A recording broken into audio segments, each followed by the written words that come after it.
Samantala, maring kinundina ng Alliance of Concerned Teachers noong Miyerkules ang 3.34 billion pesos na ibinawa sa budget na para sana sa mga state universities and colleges o SUCs sa ilalim ng 2027 National Expenditure Program o NEP.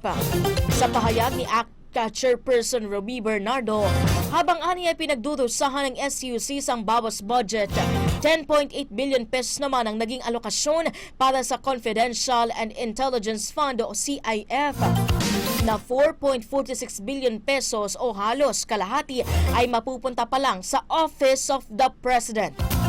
49 sa 116 na mga SUC ang direktang maaapektuhan ng pagbabawas sa pondo, habang nadagdagan naman ng wala pang 1% ang 7 iba.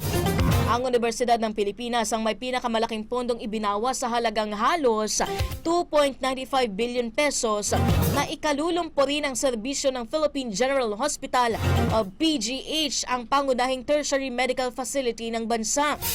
349.9 billion pesos million pesos ang tinanggal para sa Philippine Normal University o PNU, habang 291.8 million naman sa Polytechnic University of the Philippines o PUP. Batay sa grupo, diretsahan itong pagdadamot sa kabataang Pilipino ng kanilang karapatan sa edukasyon.